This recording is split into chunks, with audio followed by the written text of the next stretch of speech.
Hello, folks, and welcome back to Gearbox Podcast, your weekly dose of podcast. I'm Nick, I'm Moxi.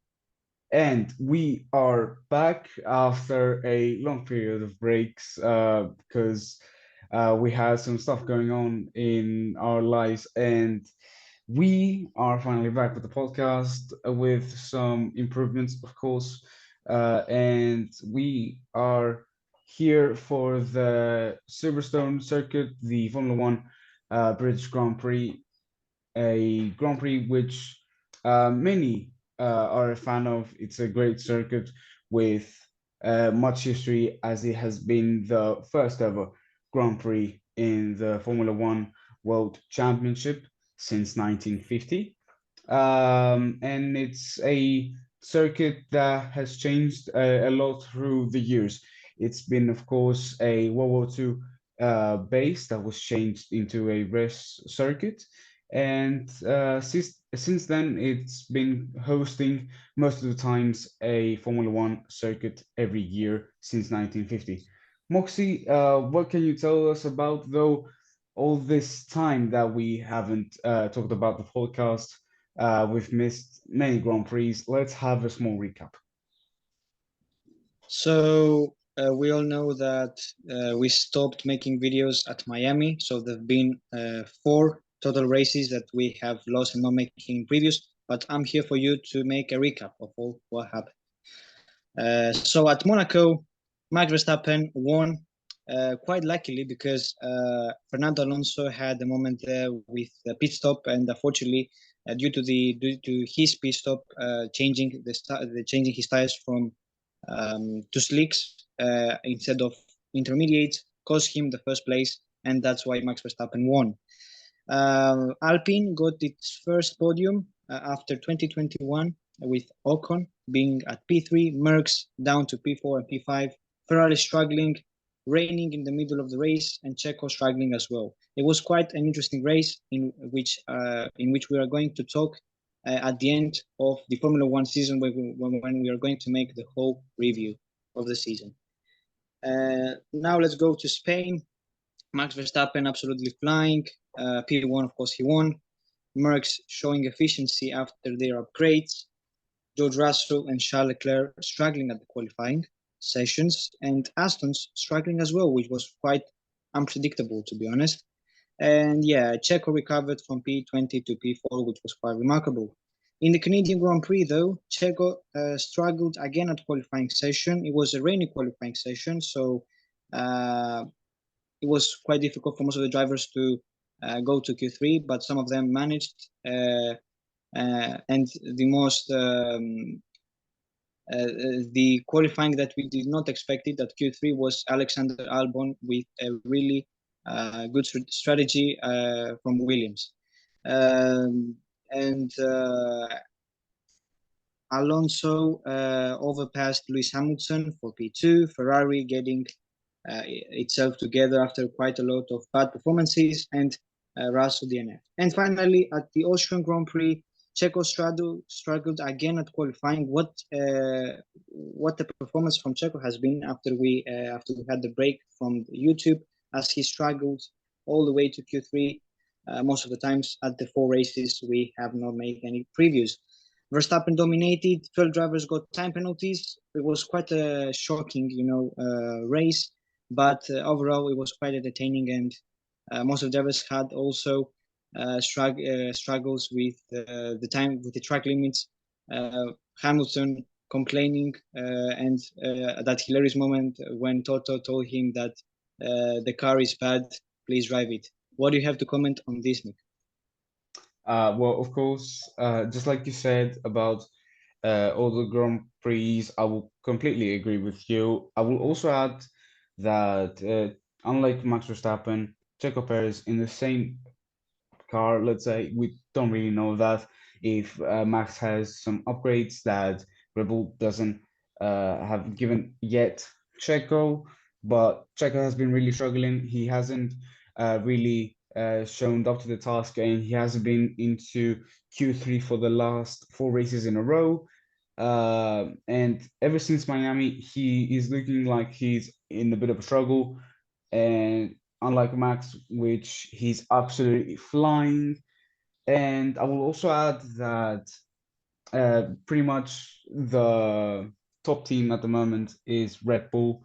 We already know that, but with the results that we're seeing from Bahrain up to Austria, we can really tell that at the moment it depends on the circuit and the conditions of the circuit that Ferrari, Aston Martin, and Mercedes are having a similar result. Let's say the both of the three teams are also fighting for the podium positions, sometimes for a win if Max is struggling. But at the moment, all nine races have been beaten by the Red Bulls.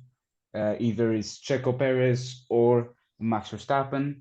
But it depends quite on the circuit which of those three teams that we've talked about is going to be number two, and it's really interesting to see this. And just like you said, in Austria, many teams and many drivers had a problem with the cars.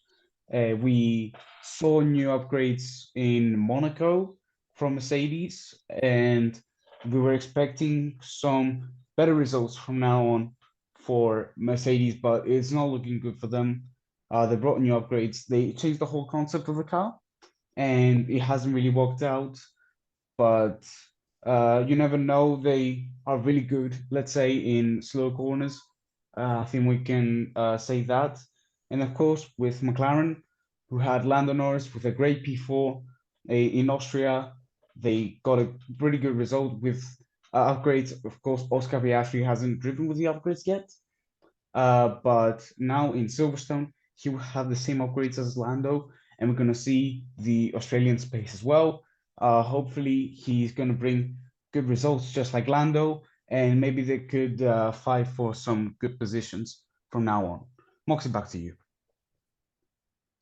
Indeed, Nick, McLaren has made a lot of upgrades, as we saw Norris really getting that P4, which was fantastic, and hope that Piastri is going to do well as well, because McLaren is kind of reviving itself after lots of years being down on the grid, but right now they're capable of getting a podium, and who knows? Maybe Lando can bring it home in Silverstone. I'm just saying, but it's going to be difficult. But who knows? It's Formula One after all. And I think that it's time to go to the Silverstone preview, in which we're going to talk about the laps, turns, and etc. But I wanted to ask Nick if he wants to start the preview or me. Yeah, sure. So the Silverstone circuit, just like I said at the start of the podcast, it's the first ever Grand Prix that has happened in the Formula One Championship back in 1950. It has lots of history, and since it has lots of history, it has changed a lot since the 1950s all the way to 2023 in terms of turns, race length, distance, the lap records, and the whole layout of the track itself. And it's a really interesting track. We could say it's a power circuit with many fast turns and with some slow turns as well. We will see that in sector one from turns 3 to 5. They're really slow, and of course, Brooklands, it's a really slow corner. But not only that, but with some really historic turns such as Cops, turn 9, Maggots and Beckett's from turn 12 up to 14, and with many things that have happened since the start all the way here in the Formula One World Championship. 52 laps are going to be in this Sunday's race, but not to worry, the race distance is going to be a lot, 306.198 kilometers. So maybe the laps seem quite low in terms of Monaco and Austria, but not to fear, it's a long track with a lap record of 1.27 0.097 by Max Verstappen back in 2020 when he got his first win in the Silverstone circuit. And I think that's about it. Moxie, back to you. Let me add Nick, that there, alongside with 18 turns, the Silverstone circuit has 2 DRS zones and 1 speed trap. So the drivers are from turn 1 till the turn 6 they're capable of making a move with the DRS zone being on, and of course the detection zone being at turn 10, which is actually the second detection zone of the circuit. The drivers being capable from the turn 10 to turn 14 to make a move, and the speed trap is at turn 15. Also, with the second leg being 5.8 kilometers, the drivers are inclined to drive to this circuit for 52 laps. And like you said, Nick, these laps seem quite they're not as much as we expected, because we have been used to other tracks as like Austria, in which there were 71 laps. But overall, it's going to be quite an entertaining race, and we also have home favorites. Lewis Hamilton, George Russell, and Lando Norris are the ones who are going to be back at the country and drive again at Silverstone. Back to you, Nick. Yeah, and just like you said about Lando Norris, let me just get back in the McLaren team and say that they're bringing back a special livery for the Silverstone Grand Prix in Great Britain, a chrome livery, something that Lando Norris said in an interview that has been asking since he has been in McLaren for 6 years to Zak Brown, please return the chrome livery for at least a race. It's going to be a great thing to do. Now his wish has come true, and we're going to see a beautiful black with silver and orange, combining the whole papaya concept with the old 2010s chrome livery that we are used to seeing McLaren on top with. And it's going to be a really nice thing, bringing back the old school livery. I think that's a really nice thing from McLaren to do. Moxie, back to you. So that was the preview, but I want to do something else, Nick, right now. I just wanted to tell you that there are 3 drivers that might leave Formula One because of their performances. We've got Logan Sargeant, Lance Stroll, Nyck De Vries, who are really close to moving from Formula One because of the really bad performances, with Nyck De Vries being the most likely to leave AlphaTauri, and Daniel Ricciardo replacing him. So I wanted to ask you, Nick, based on their performances and of course on your opinion, rating, I want you to rate these drivers from 0 to 10 and tell me who's most capable and most likely to leave their Formula One team because of their performances. Right. So, Logan Sargeant, what do you think? Right. So, Logan Sargeant, it's a really complicated thing to talk about. Of course, the American hasn't done a really good start. Unlike Alex Albon this year, he has been on top, bringing points and everything. But Logan Sargeant, the American, not yet bringing points to the Williams team, which has costed definitely some chances for Williams, because they're bringing some good upgrades that Alex Albon is showing that he can really push with, and maybe they can push against Haas. It's looking pretty positive in my point of view, but I think that he just needs time to really match a driver which has definitely more experience, who is Alex Albon, even though he has been in Formula One since 2019, and he missed the season in 2021 because he didn't have a Formula One seat, and he was a reserve for Red Bull, of course. But I still believe that he's going to keep his position but if he doesn't perform it in the 2024 season, maybe drivers like Oliver Behrman, who is in Formula 2 and he's performing really well, Frederick Vesti, and many drivers like those.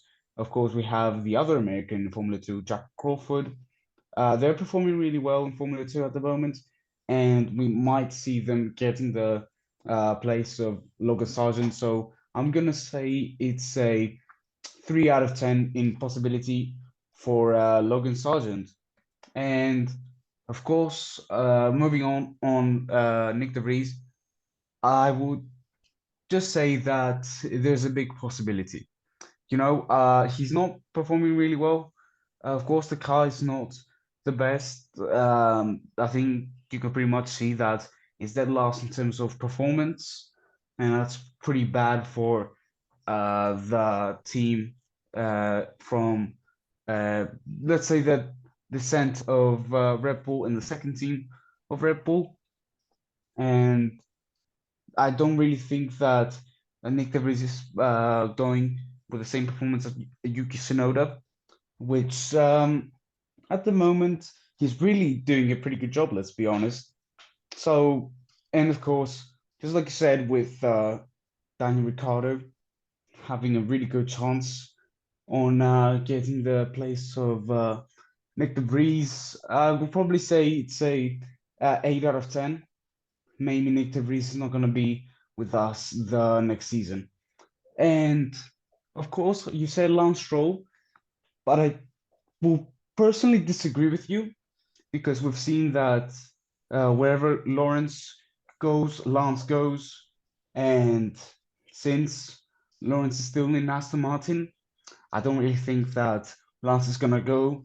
He maybe is a bit underperforming at the moment, but he has a two-time world champion teammate at the moment. You can't really expect something else. But he is still bringing some okay results. Definitely, there are better drivers on the grid, but I don't really think he's going to be swapped with another driver like Felipe Dragovic, which he nearly got a chance to drive the car. But no, I don't really think that Lance Stroll has a chance to be switched places with any other driver. So I would probably say that's a 0 out of 10, in my opinion. Maybe a 1 out of 10, but because you never know at the end of the day. But I don't really think there are any chances. But the other driver that I think it has many chances to leave Formula One is Sergio Perez, because just like we said, he's not performing really well. He's really struggling. He's underperforming. He shouldn't bring more podium places with wins, of course, but Max has taken everything from him. He's really struggling in qualifying. And of course, Daniel Ricciardo is up there, not only for Nyck De Vries, but also for Sergio Perez, as he's a reserve from Red Bull Racing. I think that the Australian might get the place if, of course, Sergio Perez continues to underperform, because he might just having a bad month. Honestly, this happens. We've seen that with many drivers, just like at the start of the 2022 season with Lewis Hamilton. He was really underperforming in terms of pace with against George Russell, and I think that if we give time to check out, we can really say what will happen. But there are some good possibilities. I will say a 5 out of 10 on Sergio Perez getting replaced, and more specifically with the Australian Daniel Ricciardo. Moxie, back to you. Yeah, I agree with you, Nick. I think that Logan Sargeant is not leaving the Williams team till 2024 season because he has some lack of experience, and that explains his performances. But he has some good moments in this Formula One season, so I don't think that Williams are going to replace him. So for me, it's going to be a 2 out of 10, the chance for replacement for Logan Sargeant. I will say for Lance Stroll a 3 out of 10 because even though he had some not okay. He had some okay performances. If we compare him with Fernando Alonso, he has some lack of good performances. But I think that because his father is because his father owns the Aston Martin team and is one of the chef executives, I think that he's not going to lose his seat till 2024 or maybe 2025. I don't really know. So a 3 out of 10 for me. Nyck De Vries, in my opinion, is the most likely to leave Formula One because he's really underperforming. He has some DNFs, not really good reputation for him this season, even though he had some good performances back in the days in 2022 with Williams, scoring some points. But he's really underperforming this season. So a 9 out of 10 of leaving the AlphaTauri team is going to be for me for until 2024 season. And like you said, I forgot Checo Perez. I'm not a Red Bull fan, guys. I swear. But you were right. Sergio Perez is really underperforming. So I think if we compare him with Max Verstappen, who is flying, but I think that he's not going to lose his seat because Max Verstappen is just flying and he cannot beat him. This season is something that, um, yeah, I mean, Checo is really lacking of good performances, but yeah, I think we have to wait and see if he's going to be capable of winning another race at this season. A 6 out of 10 of leaving the Red Bull team till 2024. Back to you, Nick. Yeah, I will, of course, agree with you with what you said completely. And this was a really nice topic to talk about. We really haven't talked about before about drivers being at risk, and we should definitely add new topics to our previews podcasts. And let us know what you want, actually. If you want to discuss something else in the podcast, just let us know. Write in the comments and reply. And pretty much, yeah, I think it's time to go into the predictions. Moxie, give me your pole position and your top five in the race. So I think pole position is undoubtedly going to be Max Verstappen, absolutely flying. The guy is just unstoppable. So pole position for me is going to be Max Verstappen. Then P2 is going to be Charles Leclerc. I think that with Ferrari's performance at Austria, I think that Ferrari are reviving themselves and being capable of getting podiums and of course pole positions, maybe later on. But I think that Charles Leclerc is going to get P2. And P3, I think it's going to be Lando Norris. Yes, I think that the home favorite is going to get a P3 like he did many races before. And I think that he's going to get P3 position. In the race, I think that Max Verstappen is going to win by 20 seconds gap with Charles Leclerc as he does most of the time.